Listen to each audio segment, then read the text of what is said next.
வணக்கம் நண்பர்களே.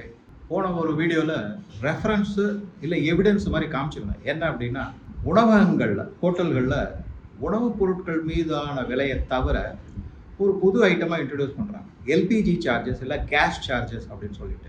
அது மிக மிக தவறு. இது இந்தியன் எக்ஸ்ப்ளோசிவ் ஆக்ட் படி அந்த லைசன்ஸ்லாம் வச்சுருக்கணும். இந்த மாதிரி அவங்களுக்கு தனி உரிமை கிடையாது. இந்த மாதிரி அவங்க யூஸ் பண்ணுற கேஸை உணவுப் பொருள் தயாரிப்பதற்கு மட்டும்தான் யூஸ் பண்ணணும். அதை விற்கக்கூடாது அப்படிங்கிற மாதிரி சொல்லியிருந்தேன். நானும் அதை பற்றின ஒரு கம்ப்ளைண்ட்டை எந்த இடத்துக்கு தெரிவிக்க முடியுமோ அதை தெரிவித்தேன். அது நீங்கள் லோக்கல் கலெக்டர்லேருந்து ஆயில் கம்பெனிஸ் வரைக்கும் நீங்கள் சொல்லலாம். அவங்களுடைய வெப்சைட்டுக்கு போயிட்டு இந்த மாதிரி சார்ஜ் பண்ணுறாங்கன்னு ரெஃபரன்ஸோட கொடுத்தீங்கன்னா, ஆதாரத்தோடு போட்டிங்கன்னா அவங்க தகுந்த நடவடிக்கை எடுப்பாங்கன்னு.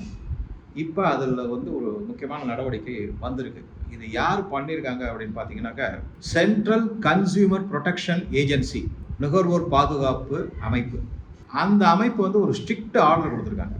இந்த மாதிரி எரிவாயுவுக்கு ஹோட்டல்களில் தனியாக சார்ஜ் செய்யக்கூடாது அப்படின்னு. அந்த மாதிரி செஞ்சால் கடுமையான நடவடிக்கை எடுக்கப்படும் அப்படின்னு சொல்லியிருக்காங்க. இதை தவிர பொதுமக்கள்கிட்டையும் வேண்டுகோள் விடுச்சிருக்காங்க. அதை காமிக்கிறேன் உங்களுக்கு. நீங்கள் பலவிதமான யாராவது பில்லில் இந்த மாதிரி பார்த்தீங்கன்னா, கேஸுக்குன்னு தனியாக சார்ஜ் போட்டிருக்காங்கன்னா அது ஆதாரத்தோடு அவங்களுக்கு தெரிவித்தா அவங்களுக்கு நடவடிக்கை எடுப்பாங்க. ஏற்கனவே இன்கம் டேக்ஸ் மூலமாக ஜிஎஸ்டியில் தில்லுமுள்ளு செஞ்சுருக்காங்க, வருமானத்தை குறைச்சி காமிச்சிருக்காங்கன்ற கேஸ்லாம் போயிட்டுருக்கு. கிட்டத்தட்ட 60,000 ஹோட்டல்களுக்கு நோட்டீஸ் அனுப்பப்பட்டுள்ளது. உங்களுடைய கணக்கு வழக்கெல்லாம் கொண்டு காமிங்க. இப்போ இது இன்னொரு விதமான மனுஷனுக்கு பாருங்கள், ஏதாவது ஒரு சூழ்நிலை, மோசமான சூழ்நிலை இருந்ததுன்னா, சங்கடமான சூழ்நிலை இருந்ததுன்னா, அதை உபயோகித்து அதிகமாக பணம் சம்பாதிப்பதற்கான தவறான வழிமுறைகளை தான் தேடி பார்க்குறாங்களே தவிர, ஐயோ சங்கடம் வந்துருச்சு, நம்ம குடும்பமும் இந்த சங்கடத்தில் ஒருத்தர் தானே, நம்ம குடும்பமும் இந்த நாட்டு குடும்பம் தான், சார்ந்த குடும்பம் தானே, அந்த மாதிரி மற்றவங்களையும் நம்ம நினைச்சு ஒரு அறம் சார்ந்த வழியில் இதற்கு ஒரு விடை காண்போம் அப்படிங்கிறத விட்டுட்டு, என்னை பொறுத்த வரைக்கும் இது எனக்கு கிடைச்ச ஒரு சான்ஸ், அதனால் வாய்ப்பு, அதை நான் உபயோகித்து எவ்வளோ வேணாலும் கொள்ளையடிக்க முடியும் அப்படிங்கிற மாதிரி தான் மனநிலை அந்த மாதிரி ஆகிவிட்டது. சரி, இது நீங்கள் எந்த இதுக்கு வேணால் 1915 அப்படிங்கிற நம்பருக்கு கூப்பிட்டு கூட நீங்கள் உங்களுடைய கம்ப்ளைண்ட்டை ரெஜிஸ்டர் பண்ணலாம். இல்லை அப்படின்னாக்கா இந்த இன்னொரு செயலி ஒன்று இருக்குது. அது இ ஜாகிருதி அப்படின்னு, இது மாவட்ட கலெக்டர்களுடைய, அதுலேயும் நீங்கள் கூப்பிட்டு கம்ப்ளைண்ட் பண்ணலாம். சென்ட்ரல் கன்சியூமர் ப்ரொடெக்ஷன் ஏஜென்சி, அவங்களும் நம்பர்லாம் கொடுத்துருக்காங்க, அவங்களுக்கும் கூப்பிட்டு நீங்கள் கம்ப்ளைண்ட் பண்ணலாம். இது ஒரு செய்தி உங்களுக்கு. யாராவது தவறு செஞ்சால் தயவு செஞ்சு இதை அப்படியே விட்டுடாதீங்க. ஏன்னா இது மிக மிக தவறான செயல். அதுவும் இது ஒரு இக்கட்டான சூழ்நிலையில் நம்ம ஃபேஸ் பண்ணக்கூடிய பல பிரச்சனைகளில் இது இன்னொரு பிரச்சனையாக மக்களுக்கு ஒரு அருவருப்பு உருவாக்குவதற்கான வழிமுறை. அதை தவிர்க்கிறது நல்லது. இது கொஞ்சம் கொஞ்சமாக என்ன ஆகும்னா ஒரு பெரிய போராட்டத்தில் போய் வெடிக்கலாம். அதுக்கு பதிலாக இதை தவிர்க்கிறது நல்லது. இதுக்கு நடுவில் இந்த வீடியோவில் குறிப்பாக நான் எதை பற்றி உங்கள் கூட ஷேர் பண்ணலான்னு இருக்கேன்னா, எல்லாரும் நிறைய போடுறாங்க, இத்தனை கப்பல் வந்துருச்சு, இத்தனை கப்பல் வரல, ஈரான் இந்தியாவுக்கு பர்மிஷன் கொடுத்துருச்சு, இந்த மாதிரிலாம் நிறைய இதெல்லாம் இருக்குது. ஆனால் எந்தெந்த கப்பல்கள்லாம் வந்திருக்கு அப்படிங்கிறதுக்கு ஒரு சின்ன இது மாதிரி சொல்லிடுறேன் நான் உங்ககிட்ட. என்னென்ன கப்பல்லாம் வந்திருக்கு இது வரைக்கும். இது நான் சொல்கிறது 15ஆம் தேதி மார்ச்லேருந்து ஆரம்பித்து இன்னைக்கு வரைக்கும் எந்தெந்த கப்பல்கள்லாம் வந்திருக்கு. மொத்தமாக கிட்டத்தட்ட இந்தியாவை சார்ந்த கப்பல்கள் கிட்டத்தட்ட ஒரு 24லேருந்து 26 கப்பல்கள் பர்ஷியன் கல்ஃப், ஹோர்முஸ் ஸ்ட்ரெயிட் அந்த இடத்த கடந்து அதுக்கப்புறம் கல்ஃப் ஆஃப் ஓமான் இந்த இடத்துல மாட்டிக்கிட்டு தவிச்சுக்கிட்டு இருக்காங்க. போர் வந்துடுச்சு 28 பிப்ரவரியிலேருந்து, அது பாட்டுக்கு இருக்கு. இது இந்தியாவை சார்ந்த கப்பல்கள் மட்டும்தான், அதை நம்ம புரிஞ்சுக்கணும். இதை தவிர சில கணக்குப்படி என்ன சொல்றாங்க அப்படின்னா, இந்த shipping registry, international shipping registry இல்லைன்னா லாய்ட்ஸ் ஷிப்பிங் ரெஜிஸ்ட்ரிஸ்லாம் ஒன்று இருக்கும். அதன்படி நீங்க போய் பார்த்தீங்கன்னா சில தகவல்கள் 2000லிருந்து 3000 கப்பல்கள் அந்த இடத்துல மாட்டிக்கிட்டு இருக்காங்கன்றாங்க. இதுல குறிப்பா இந்திய கப்பல்களை மட்டும் எடுத்துக்கிட்டோம்னா 24லிருந்து 26 கப்பல்கள் இருக்கு. இந்த 26 கப்பல்கள்ல முதல்ல 2 கப்பல்கள் வந்தது. அது 16ஆம் தேதியும் 17ஆம் தேதி மார்ச்சும் இந்தியாவுக்கு சேர்ந்துருச்சு. ஒன்று பேர் சிவாலிக், இன்னொன்று பேர் நந்தாதேவி. இரண்டுமே எல்பிஜியை தான் எடுத்துக்கிட்டு வந்தாங்க. எடுத்துகிட்டு இந்தியாவை சேர்ந்து விட்டது. அது ரெண்டுத்துக்கும் சிறப்பு வழித்தடம் கொடுத்து பாதுகாப்பும் கொடுக்கப்பட்டது. ஆக மொத்தம் என்ன 24 2 போச்சுன்னா பாக்கி 22 ஷிப். இந்த 22 ஷிப்பை பத்தி தான் கேட்கும் போதுதான் ஜெய்சங்கர் அவர் சொன்னாரு, என்னன்னா நாங்க பேச்சுவார்த்தை நடத்திக்கிட்டு இருக்கோம் ஈரான் கூட, ஆனா அவங்க இந்த 2 ஷிப்புக்கு பர்மிஷன் கொடுத்துருக்காங்களே தவிர பிளாங்கெட் பர்மிஷன் எல்லாம் இந்திய கொடி இருந்துச்சுன்னா அதுக்கு பர்மிஷன் அப்படிங்கறதெல்லாம் கிடையாது. கொஞ்சம் கொஞ்சமா நாங்க முன்னெடுத்துக்கிட்டு இருக்கோம். இப்ப எந்த ஸ்டேஜுக்கு வந்துருச்சுன்னா, ஈரான்ல இருக்கக்கூடிய அரசு சார்ந்த அதிகாரிகள், ஈரானுடைய துணை தூதுவர் இந்தியாவில் இருக்கிறவர், அவர் பெயர் அம்பாசடர், டெபுட்டி அம்பாசடர், அவர் முகமது ஜாவேத் ஹுசைனி அப்படிங்கிறவர் ஒரு உத்தரவாதம் கொடுத்துருக்காரு. இந்த 22 கப்பலை பத்தி கவலைப்படாதீங்க, ஈரான் பர்மிஷன் கொடுத்து இது வந்துடும். அதை தவிர பல நாடுகளுக்கு ஈரான் தன்னுடைய தடைகளை தளர்த்தி உள்ளது. அதில் குறிப்பாக முதல்ல பார்க்கும்போது இந்தியா, அதுக்கப்புறம் ரஷ்யா, அதுக்கப்புறம் சைனா, இப்படி 5 நாடுகளுக்கு கட்டுப்பாடுகளை ஈரான் தளர்த்தி உள்ளது அப்படிங்கிறத பார்க்கலாம். ஸோ இவர் இந்த ஹுசைனி சொல்லியிருக்காரு. அதன்படி இப்போ கொஞ்சம் கொஞ்சமாக பல கப்பல்கள் இந்தியாவை நோக்கி வர ஆரம்பிச்சு. அதில் குறிப்பாக எந்தெந்த கப்பலை நம்ம பார்க்குறோம் அப்படின்னா, ஒன்று நான் முன்னாடி சொன்னது ஷிவாலிக் அண்ட் நந்தா தேவி, அதை தவிர பைன் கேஸ் அப்படிங்கிற ஒரு கப்பல், அதுக்கப்புறம் ஜக் வசந்த் அப்படிங்கிற ஒரு கப்பல், அப்புறம் ஷென்லாங் அப்படிங்கிற ஒரு கப்பல். இந்த ஷென்லாங்கிற கப்பல் சவுதி அரேபியாவுடைய எண்ணெயை, கச்சா எண்ணெயை சுமந்து வருது. கிட்டத்தட்ட 10 லட்சம் டன், 1 மில்லியன் டன் அப்படின்வாங்க, 10 லட்சம் டன். இது ராஸ் தனூரா அப்படிங்கிற துறைமுகத்தை விட்டு நகர்ந்து அதுக்கப்புறம் ஹோர்மூஸ் ஸ்ட்ரெயிட்டை கடந்து பர்ஷியன் கல்ஃபில் வந்துருச்சு, சாரி ஒமான் கல்ஃபுக்கு வந்துருச்சு, இந்தியாவுக்கு சேர்ந்துருச்சு. இந்த சவுதி அரேபியாவிலேருந்து எண்ணெயை தாங்கி கொண்டு வரக்கூடிய கப்பல், சுமந்து வரக்கூடிய கப்பல் எந்த நாட்டினுடைய கொடியை வச்சிருக்கு? ஒவ்வொரு கப்பலுக்கும் அந்தந்த நாட்டு கொடி இருக்கணும். எந்த நாட்டில் ரெஜிஸ்டர் பண்ணியிருக்காங்களோ அதனுடைய கொடி இருக்கணும். அதன்படி லிபீரியா கொடியை தாங்கி வந்திருக்கு. ஆனால் அங்கே அந்த கப்பலில் இருந்த அதிகாரிகள் ஈரான், அதாவது ஆட்டோமேட்டிக் சர்வேலன்ஸ் சிஸ்டம் ஒன்று இருக்கு இல்லைங்களா, அதன் மூலமாக அதை கண்டுபிடிக்கப்பட்ட போது என்ன பண்ணியிருக்காங்கன்னா, இவங்க எல்லா டீட்டெயில்ஸும் கொடுத்துருக்காங்க. இது இந்தியாவுக்கு போகக்கூடிய கப்பல், லிபீரியாவிலிருந்து இது அந்த நாட்டை சார்ந்தது, ஆனால் இந்தியாவுக்கு போகுது. இதுதான் ஆரம்ப இடம், இது முடிவான இடம் இந்தியாவில் அப்படின்னு எல்லாம் சொல்லப்பட்டு உடனே ஈரான் அதுக்கு ஸ்பெஷல் பர்மிஷன் கொடுத்துருக்காங்க. இதில் நான் ஏற்கனவே போன வீடியோவில் சொல்லியிருந்தேன், இந்திய கடற்படையும் அந்த இடத்துல துணை நின்று பாதுகாப்பாக நின்று இந்த எண்ணெய் கப்பல்கள் மற்றும் எரிவாயு கப்பல்களை கூட்டிகிட்டு பாதுகாப்பாக கூட்டிகிட்டு இந்திய கடற்கரையில் விட்டுறாங்க. அது பார்த்தோம் நம்ம. சரி, இதை தவிர அமெரிக்காவிலிருந்து ஒரு கப்பல் பிக்சியஸ் பயனியர் அப்படின்ற ஒரு கப்பல் இந்த பிக்சியஸ் பயனியர் ஆக்சுவலாக கார்கோ கப்பல், ஆனால் அதில் எல்பிஜியை சுமந்து வரா மாதிரி செஞ்சிருக்காங்க. இது அமெரிக்காவில் நெதர்லாண்டு நாடு கிடையாது, இது நெதர்லாண்டுங்கிற இடம். அது டெக்சாஸ் மாநிலத்தில் இருக்கு. அங்க இருந்து எல்பிஜியை சுமந்து வந்துகிட்டு இருக்கு. இந்த இடத்துல எப்படி இது சாத்தியமாயிற்று அப்படின்னு நம்ம பார்த்தோம்னா, பாரதம் போன நவம்பர் 2025 அமெரிக்காவோட இந்த எரிவாயு மற்றும் எண்ணெய் வர்த்தகத்துல ஒரு ஒப்பந்தம் போட்டிருக்காங்க. அது 1 வருடத்திற்கான ஒப்பந்தம், லாங் டேர்ம் கிடையாது, ஷார்ட் டேர்ம் ஒப்பந்தம். ஏன்னா நம்ம பல இடத்துல வாங்குறோம் எண்ணெயை, அதனால லாங் டேர்ம் வேணாம், ஷார்ட் டேர்ம். நவம்பர் 25 அடுத்த நவம்பர் 26 வரைக்கும் அந்த ஒப்பந்தம். அந்த ஒப்பந்தத்தின்படி கிட்டத்தட்ட நம்ம எவ்வளவு எரிவாயு, எண்ணெய் போன்ற பொருட்களை வாங்கணும்ல, அதுல குறிப்பா 22 லட்சம் டன் எரிவாயுவை நம்ம அமெரிக்கா கிட்ட இருந்து தருவிக்கிறோம், வாங்குறோம்.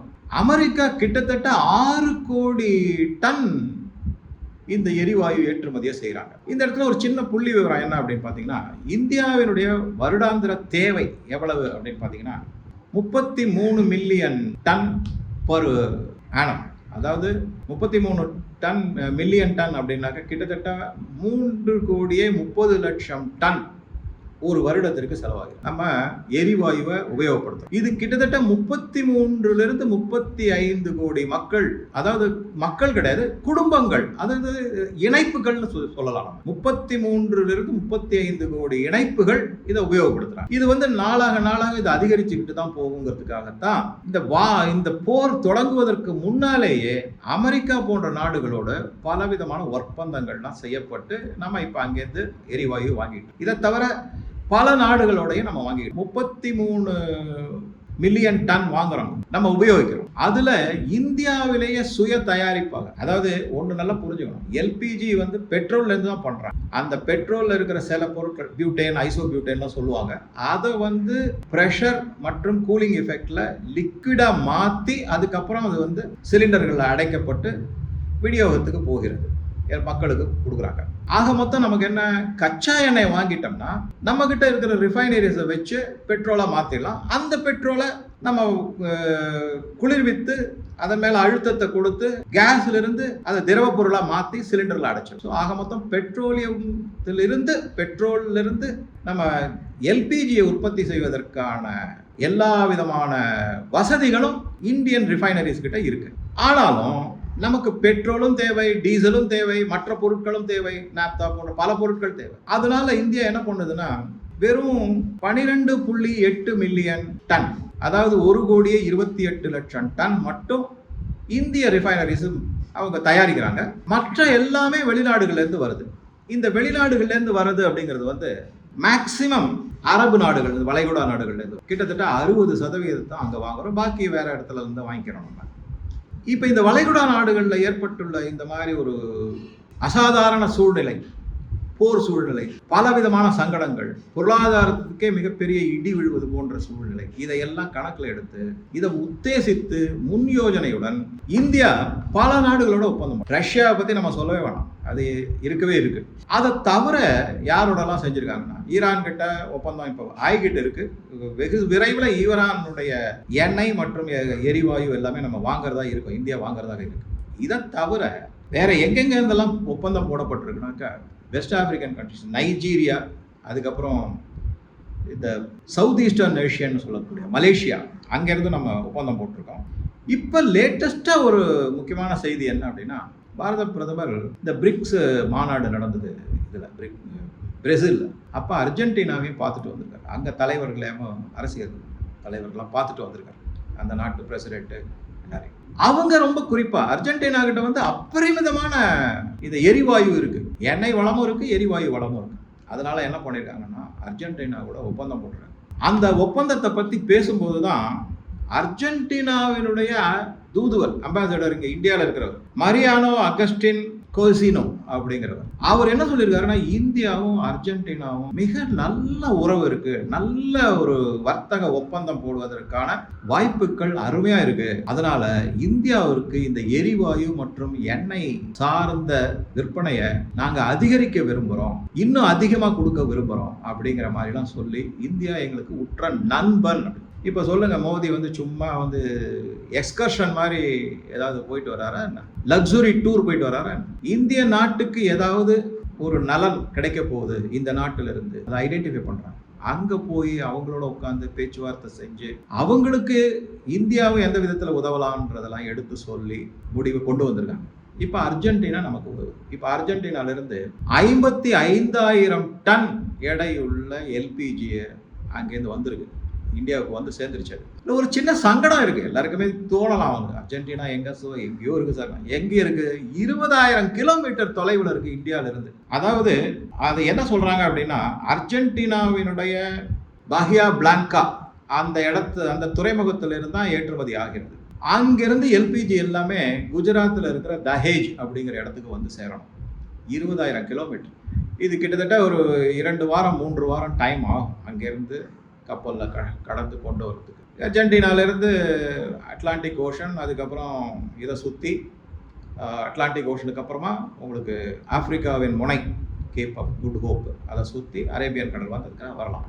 இருந்தாலும் மினிமம் 2 வாரம் ஆகும் அப்படிங்கிறதுக்கான, அதனால கொஞ்சம் செலவினங்களும் அதிகமாகும். இது எல்லாத்தையுமே மத்திய அரசு, பிரதம மந்திரி மோடி, மக்கள் எந்த விதமான பாதிப்புக்கும் உள்ளாகக்கூடாது. டிரான்ஸ்போர்ட் சார்ஜ் தானே, பரவாயில்ல வரட்டும், நமக்கு தட்டுப்பாடு வரக்கூடாது, மக்கள் அவஸ்தைக்கு உள்ளாகக்கூடாது அப்படிங்கிற முன்னெடுப்புல இதை செஞ்சிருக்காங்க. இந்தியா ஏன் சார் இந்த மாதிரி வெளிநாட்டு கப்பல்களை சார்ந்து இருக்கு அப்படின்னா, எப்பயுமே சில விஷயங்கள் வந்து நம்மளே, இப்போ ஒரு சின்ன உதாரணம், நம்மகிட்டயே ஒரு ஃபேமிலி இருக்கு, 4-5 பேர் இருக்காங்க, ஒரு கார் இருக்கு, ஒருத்தர் எடுத்துட்டு போயிட்டாரு அப்படின்னா அடுத்த 2 பேர் என்ன பண்ணுவாங்க, வெயிட் பண்ணுவாங்களா? இல்லை ஒவ்வொருத்தருக்கும் ஒரு கார் வாங்க, அதனால அவங்க வந்து வாடகை காரில் போக வேண்டியதான்.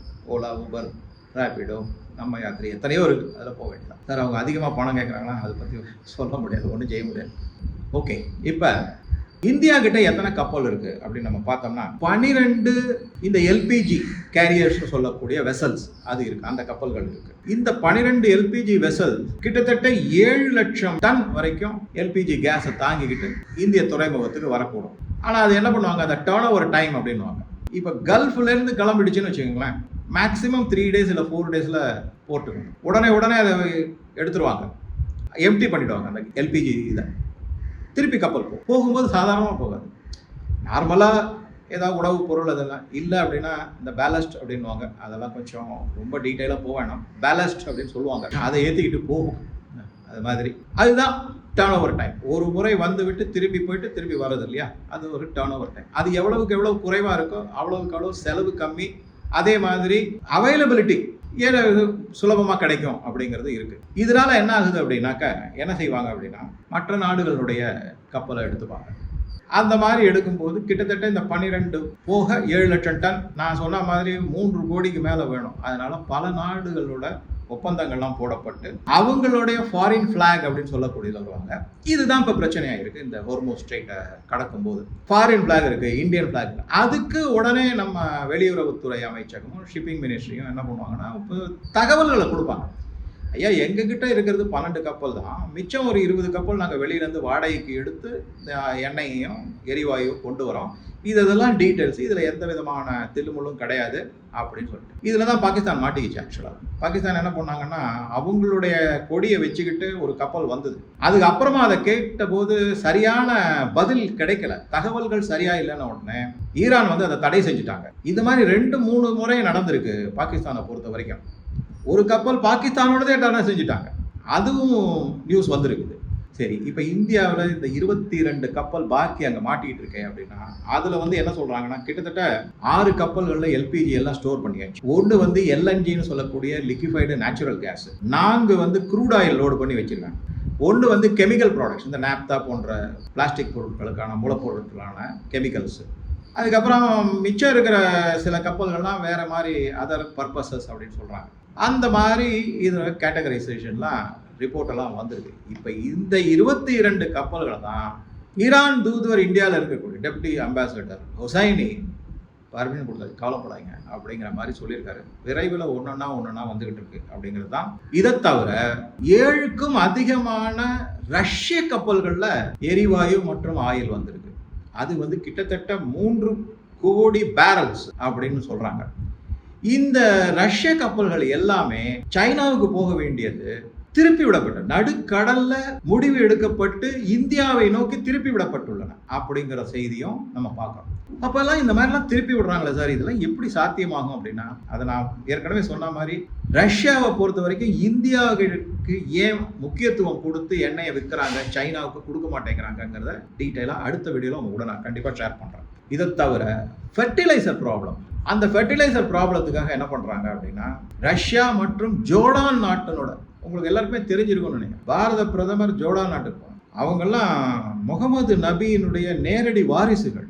அந்த அரசரே வந்து மோதியை அழைச்சிக்கிட்டு போறாரு. இப்போ யோசிச்சு பாருங்க, ஃபெர்டிலைசர் ஜோர்டான்லேருந்து நமக்கு தங்கு தடை இல்லாமல் வர்றதுக்கான சாத்தியக்கூறுகள் அதிகம். ஜோர்டான் என்ன செய்யும்னா, சூயஸ் கனால் வழியாக ரெட் சி வந்து அங்கேருந்து வந்துடும். அதுக்கப்புறம் அங்கேருந்து கல்ஃப் ஆஃப் ஏமன், அதுக்கப்புறம் அரபிக்கடல் வந்துட வேண்டியதான் அந்த மாதிரி. ஸோ ஜோர்டான் மற்றும் ரஷ்யா பல நாடுகள், நான் சொன்ன மாதிரி 40 நாடுகளோட மத்திய அரசு எண்ணெய் மற்றும் எரிவாயுக்கான ஒப்பந்தங்களை போட்டிருக்கு.